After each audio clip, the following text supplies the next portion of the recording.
Don't miss the Justin Kinner Show with Kev Nash, weekdays at 3 p.m. on Dayton's ESPN Radio, 1410 Wing AM. Listen, stream, and now watch. Search the Justin Kinner Show on Facebook to follow along. All right, everybody, welcome in. It's the Justin Kinner Show with Kev Nash live here on a Tuesday. I hope everyone's doing well. As you know, of course, throughout the week, a lot of times we'll bring you interviews throughout the afternoon that we then use on our show later that afternoon. But I figured with everything going on right now with the Cincinnati Bengals and the news of Joe Burrow and this latest report involving the Bengals and Zac Taylor and the culture, plus the college football playoff poll comes out tonight. We'll talk a little Bearcats and what the hell are the Reds doing when it comes to some of the reports I'm seeing of them at least entertaining some offers, or at least what they could possibly get for Sonny Gray. So I'm excited to bring on our next guest, ESPN's 1530 out of Cincinnati, Mo Egger. Mo, welcome in. How are you? I'm good, Justin. What's going on? Not a whole lot. I mean, for one, there's so much to talk to you about, so we'll try to cram in as much as we can here in the limited time we have. But let's set the stage here. So Joe Burrow goes down. And we know how much Joe Burrow means to the city of Cincinnati. And set the scene. Where were you when you watched it happen? And if it's FCC approved, what were the first words that came out of your mouth when you saw him go down holding his knee? I was at a bar right down the street from Paul Brown Stadium called the Holy Grail. I was watching it with a buddy of mine. What came out of my mouth was more of a sound that I probably can't re-articulate. I certainly can't spell it. And then I was just overcome with this nausea that I really haven't figured out a way to shake. I haven't had food poisoning this bad. It was really sobering. And frankly, I think it was really sobering, even if you're not a fan of the Bengals, if you're not a huge hardcore fan, but if you live here, if you follow the team, if you cover the team, Joe Burrow makes them more interesting. Joe Burrow made them relevant. I'm not sure you could say those things about this team without Joe Burrow. And, as a fan, I think that the thing you hate most is uncertainty, right? Well, now we're going to spend the next 9 months, 10 months. We're going to spend a lot of time feeling uncertain about Joe Burrow's status for the season and about his long-term health as well. And so that's, it's one thing when you're losing. It's another thing when there's not something to hope for. At the end of last year, the Bengals were terrible. They were terrible at the beginning of last year too, I guess. But they were terrible at the end of last season. But, it was obvious they were going to take a quarterback. It was pretty obvious they were going to take Joe Burrow. You had that to cling to. Now, it's hard to not think about all of the ways this can go that end up poorly for Joe Burrow and the Bengals. And maybe long-term this works out. I certainly hope it does, but I can certainly understand and frankly share the unease that a lot of people feel right.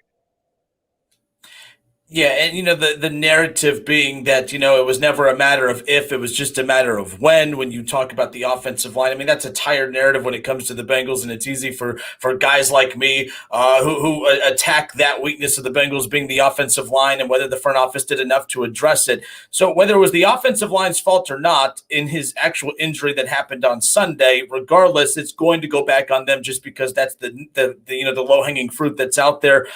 When you watched it, is it anyone's fault? It's football. Injuries happen. Is this just a football injury, or is this just a result of, the offensive line just really never coming into fruition the way that they hoped?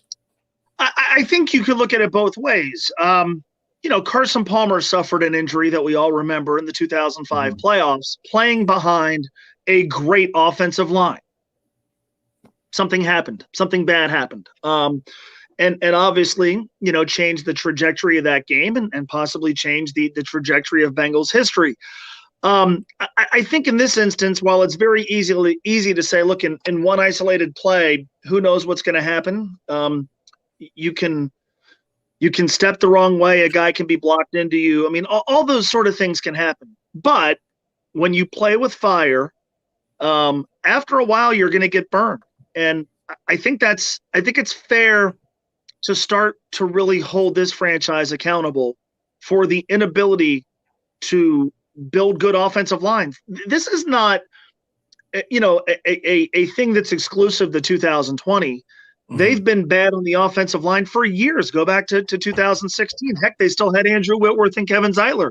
and yet that offensive line really underperformed. Since then, it hasn't been because of lack of effort. You know, they drafted Cedric Ogbuehi, and they drafted Jake Fisher, and they drafted Billy Price, and they've drafted Jonah Williams. They traded for Cordy Glenn. They've tried, but they failed. And so, you know, when you live with a deficiency, when you operate with a deficiency long enough, at some point it's going to come back and haunt, you know? So I think it is completely fair, not necessarily to blame anybody, but to say, look, your chances of best protecting your investment go up the better you are on the offensive line.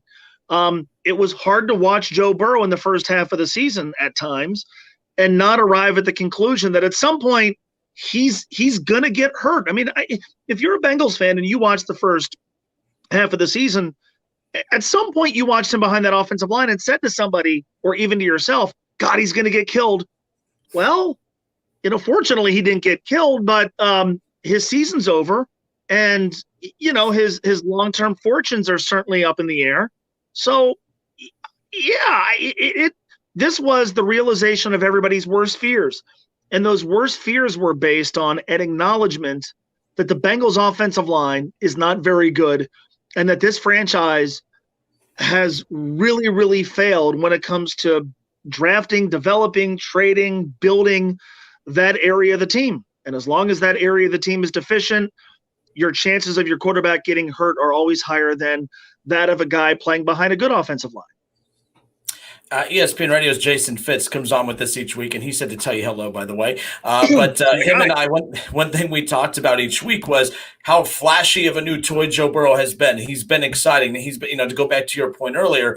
But the thing that concerned me that I got a lot of heat for pointing out each week is if you have an offensive line that you don't trust. The one thing we love about Joe Burrow, we keep talking about look at all the 300-yard passing games he's having. Look how many times he's dropping back, but look how many times he's getting hit.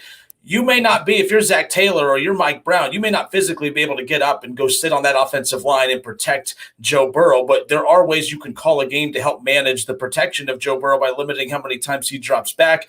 Is it a fair criticism to say, hey, what are you doing? I know it's a flashy new toy. You want to show it off. You want to have fun with it. But man, you probably should have limited how much you dropped him back and exposed him to getting hit. Is that a fair criticism to have on Zac Taylor? Yes, but I think that's a fair criticism that's independent of the injury. I mean, you know, the Cleveland game, the first Cleveland game on Thursday night, Joe dropped back 30 times. In a game, it's not like the Browns jumped out to a 28-0 lead. I mean, they sent Joe Burrow back to pass 30 times and a half, and he finished with 61 dropbacks. I think it's very fair to question that. I think it's fair. Go back to the Baltimore game. They said all week long, Joe Burrow himself said, well, the Ravens are going to blitz us. That's what they do. Well, when the game started, what did the Baltimore Ravens do? They blitzed heavy. What happened in that game? Joe Burrow was sacked 7 times. Did they ever adjust? Did they ever alter their game plan to pick up a blitzer to protect Joe Burrow? No. Go back to the Pittsburgh game. 36-7 in the fourth quarter. It's a lost cause. You're not coming back. Why is he in the game? And I got some pushback. You got to show that you're not going to quit. Rah rah. Okay, well, what if he would have gotten injured then? That would have been tougher to swallow than what happened on Sunday. So, yeah, did any of those things put Joe Burrow at risk? No. Look, Joe Burrow didn't get hurt on Sunday because the Bengals called the wrong play. But, you know, sort of getting back to the overarching theme here, they look organizationally incapable of being able to protect him. And part of that's the offensive line. Part of that's usage. You don't put a guy in a game when it's 36-7 in the fourth quarter. The other team wants to tee off on him, and he's the face of your franchise. You don't let him out there and put him behind 5 blockers when the other team's blitzing 6-7 dudes, and he's continually getting knocked down. And you don't just look at your play sheet and go, well, we can't adjust. I mean, you don't do that. That's irresponsible. That's coaching malpractice. So Zac Taylor's role in the injury, minimal, almost non-existent. Zac Taylor's role in, you know, improving being good at protecting their most important player, yeah, that absolutely should be something we spend a lot of time on. Moving forward, whether it's fair or not, I mean, criticism goes in always. Anytime something bad happens with an organization, the fingers start pointing at a coach, and we know that's what's going to happen now with Zac Taylor moving forward. His future was in question to begin with. Only 4 wins in the first season and a half with the Bengals. But help me out with this, because I always talk about this. When you are hired to be a head coach, I always feel like coaches need to be a little bit more careful of the jobs that they take. I know they're antsy and excited to take a job, but Zac Taylor taking over a Bengals team that was going to be, actually, to be honest, they didn't know they were going to only win 2 games that first season, but you got to kind of lay out the landscape and say, is this going to be a situation that I could win and prolong my career? Because you could taint your career early on and be labeled as the reason that the team struggled. Zac Taylor now moving forward, is he going to be around long enough to reap the rewards of whenever they are able to get the O-line figured out for Joe Burrow? Can you think of a coach that took over a team that was entering a rebuilding stage, that was able to survive the rebuild and be there on the other side? I feel like there's an easy answer. I'm actually asking you if you could help me on that. I can't think of one. That's kind of why I'm asking about Zac Taylor. Do you see him still being the head coach of this team on the other side when they figure this out? Off the top of my head, I can't think of anybody who has been on the ground floor of what Zac Taylor was on, and then was around to really reap the rewards. The obvious answer is, Tony Dungy took over the Tampa Bay Buccaneers when they were, frankly, an NFL afterthought. And by the time he left, they were a relevant, consistently good franchise. He obviously wasn't there when they won a championship. But I think that's a fair question. Bill Walsh, if you want to go back to the late 1970s, certainly comes to mind in San Francisco. Obviously, more than reap the rewards of the work they put in to turn that franchise around. I think the Zac Taylor thing is interesting for a bunch of different reasons. Look, he was hired along with, I think, 7 other guys at the beginning of the 2019 season. And in almost every case, I think we have a pretty clear view of whether or not that coach is the right person for the job they were hired in. Adam Gase was hired in that class. That's not working. Brian Flores was hired in that class. That's working. Cliff Kingsbury was hired in that class. That's working. Vic Fangio, they've had quarterback issues, probably lean towards it's not working. At what point are we going to stop saying, God, I don't know if Zac Taylor's a good coach? I mean, at some point you have to know. And I said often during the offseason that the 2 primary objectives for me, for the Bengals, were, number one, I wanted to know that by the end of the season, they've got their quarterback. Well, they do. It depends on his health, obviously. But based on what we saw from Joe Burrow, I think you have to feel pretty good about that. Question number 2, do they have their coach? We are now more than a year and a half into this, and folks still say, I don't know. At what point does I don't know turn into yes or no? And frankly, when you're 4-21-1, the answer is more likely to be no than yes. And, we've had this conversation here. Moving forward, they're going to be playing with Ryan Finley at quarterback. And so if they don't win any games the rest of the way, is that going to give Zac Taylor a pass? Absolutely not. This franchise decided Ryan Finley was their backup quarterback. Your backup quarterback is supposed to be somebody that you feel like you can at least tread water with. There's going to be a drop-off. There always is. But you kept Ryan Finley on the team because you thought, you know what? If he has to play, we're going to be all right, especially in a year where, week 1, they were probably not going to have preseason games. If you had to, for some reason, play Ryan Finley, the idea wasn't to automatically lose. It was Ryan Finley can keep us afloat. Ryan Finley can give us a chance to win. So I think it is completely fair to say, especially with the teams they have on their schedule, which are beatable, including the one this Sunday, that you still have to start seeing some progress in the win-loss columns. And that's what the second half of the season was all about. It's, to me, what the second half of the season should still be about. If we're sitting here after 2 seasons and Zac Taylor is still sitting on 4 or 5 wins, what's to make anybody believe that he's the guy? He's got no resume to speak of. He's got no equity to cash in. There's no prior successes to point to. Why should a fan or anybody else believe that he's the guy? So, look, if he can figure out to win some games with Ryan Finley, then that's obviously going to, play in his favor. That's obviously going to be something you can point to and say, God, they figured out a way to win some games after Joe Burrow got hurt. But he's not, for my money at least, and my opinion doesn't count, but he's not going to get a pass because they don't have Joe Burrow the rest of the way. Especially given the fact that if you want to say you can't blame him for the failures without Joe Burrow, point to me the successes that I can cling to. There are none. So I think the questions about whether or not Zac Taylor is the guy and whether or not this franchise should move forward with him are important questions. They were being asked before Sunday, and they should continue to be asked as they play out the rest of their schedule. All right, we have ESPN out of Cincinnati, ESPN Cincinnati 1530's Mo Egger joining us here on the Justin Kinner Show. Last thing before we let you go, real quick to the Facebook feed. Jake Whiting on Facebook, he talks about Zac Taylor and his reaction to that. He says, where'd it go? He goes, he's not the guy. He's a Jason Garrett, clap your hands, good for morale guy. He's not the guy that will get us over the top. Your thoughts on that reaction? Fair.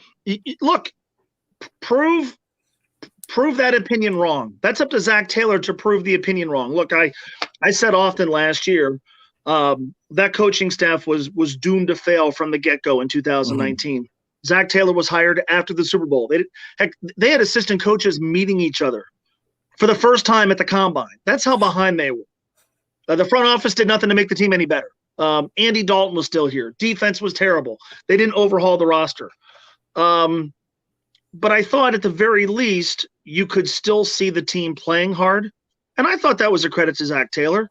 The expiration date on that is pretty short, right? Nobody cares that the Bengals are playing hard now. No, but no, the points you get for your team still showing maximum effort, you don't cash those in anymore. So how can Zac Taylor prove that, that particular opinion to be invalid?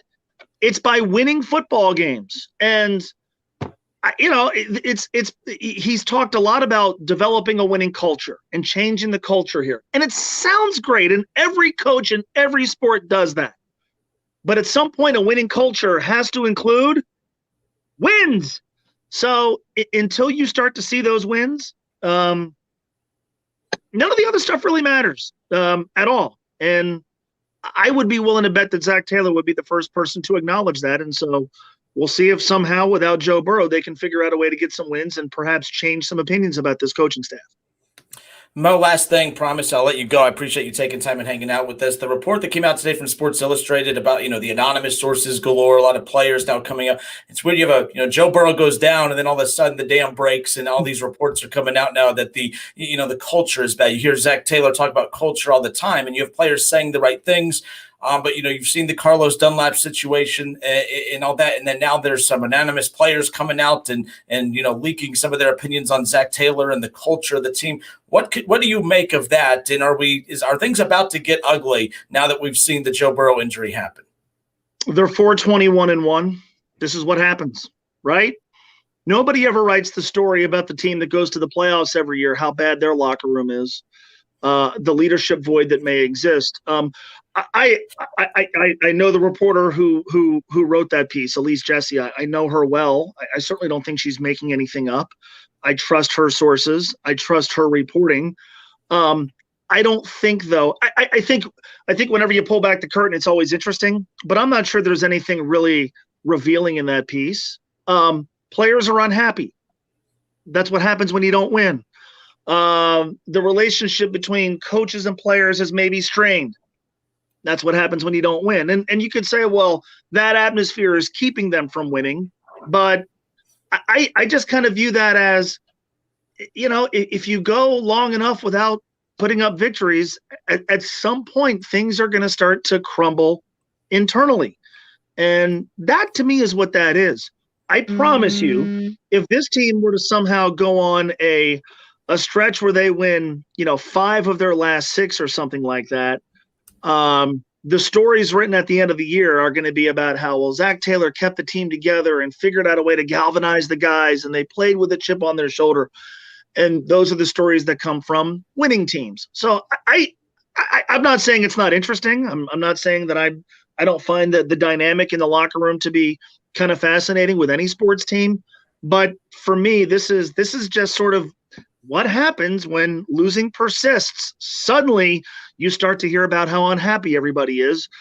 I don't think that's exclusive to Cincinnati. I think that is sort of what you come to expect when teams are perpetually, stuck in the mud, which the Bengals are. All right, on your way out, Mo, college football playoff rankings come out tonight. The first one, the Bearcats. In here in Dayton, I say all the time, it's not a shot at the Bearcats, but I feel like the playoff has always been it's never been about the four best teams. It's always about the four best resumes. I don't know what that means for Cincinnati moving forward. Obviously, they only have a couple games remaining. Your thoughts, where do the Bearcats fall in the first playoff ranking that comes tonight? Are they sitting at a 6, a 7? What's the highest you could see them being and the lowest you could see them being? I think the highest I could see them being would be 6th. That's the absolute highest because I don't think they're going to be ranked ahead of Florida. And right now, I don't have a major issue with that. Florida still has a chance to win out, play in the SEC championship game if they lose 2 games. Then I think you sort of cast them aside, at least while there's a lot of teams with 0 or 1 losses. And obviously, UC doesn't have any. Texas A&M in the AP poll and the coaches poll is still ranked ahead of them. I could understand why. Somebody said to me today, and I'll try to recite this as best I can, that they believe Cincinnati was deserving of 6. The committee will have gotten it right if they're 7, and anything below that is going to be problematic. And I don't really disagree with that. I think what you're looking out for is to see if they rank BYU ahead of Cincinnati. That would be a problem. BYU only has 1 more game left. Their schedule hasn't been very good. If you are looking at those 2 resumes side by side and you conclude that BYU's is better, aside from hoping that an 11-0 record it beats a 10-0 record, I'm not sure what hope there is to think that Cincinnati is going to leapfrog BYU. Oregon, I think, is interesting. I think the issue, the questions I have about this process this year have to do with the disparity in the amount of games the teams play. So UC, for example, could be 11-0. Oregon down the road could be 7-0. Oregon may be one of the best 4 teams. Certainly, they're going to need some things to happen among those schools that are likely to be in the top 4. But can you really compare a school that went 11-0 to a school that went 7-0? And we've asked these questions about Wisconsin. We've asked these questions about Ohio State. And I think, let's say, for example, that every Ohio State game between now and the end of the year got canceled. Nobody wants that, but let's say it did. Could you make the argument they're one of the best 4 teams? Of course you could. But they're 4-0. And you got a school who's 11-0. So what is the cutoff point that you say, look, the difference in the number of games played is no longer a factor? So getting back to your original question, I think if Oregon is somehow ranked ahead of UC, that's pretty damning for Cincinnati because Oregon doesn't have that many chances to lose. I think they're going to be 7th. At the end of the day, all Cincinnati can do is control what they have in front of them. I think it's going to be interesting to see if they can somehow add a game. There's been some speculation that they may play BYU. I don't entirely see the need for that, but if BYU is ranked ahead of them, then there's a need to beat BYU. So I tend to take a little bit different approach because there's a lot of UC fans gearing up to be angry and disappointed. And look, I wholeheartedly believe this until I see a group of 5 school be allowed in, that it's never going to happen. Didn't happen with UCF a couple of times, and it's not like they were ranked 5th either. The 2 years they didn't get in with undefeated records. So I kind of view this as it's until I see a group of 5 school be allowed into the college football playoff. Until I see it, I'm not going to believe it. But look, it tells you where the program is. We're going to watch that show tonight, hoping that Cincinnati has at least an outside chance to play for a national championship. The very fact that I'm going to watch that show tonight and see Cincinnati's name in the discussion with Alabama and Ohio State and Clemson, I think is really cool. And I hope fans don't dismiss that because well, we're going to complain about their standing versus Texas A&M's, or whether or not they're better, they have a better resume than BYU's. The mere fact that this program is in that discussion, I think, is really cool. Mm-hmm. And I hope Bearcat fans at least pause and consider that before 7 o'clock or 8 o'clock, whenever it is tonight. All right, Mo Egger, ESPN Cincinnati 1530. Good enough to hang out with us here this afternoon. Mo, thanks so much for your time. Is your OB jersey in the mail yet? You're a Knicks fan, and a UD alum, so how excited? OB Toppin in the Big Apple. How about that? The moment they assign him a jersey number, which I think it's one. He is going to be number 1? Yeah. Maybe Santa will put that under my tree.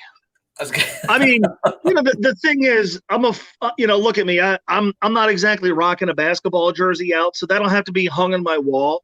Mm-hmm. But before I do that, I'll have to get it signed. But yeah, no, I'm pumped for Obi. I'm pumped for Knicks fans. I'm pumped for Dayton Flyers fans. It was really cool. I'm not sure it was the best basketball move for the Knicks because they need guards, but to get a chance to root for a kid that I loved watching in college at the next level is going to be a blast. All right, Mo, take care. Thanks so much. Have a great weekend and enjoy your Thanksgiving. All right, Justin, you too. Thanks.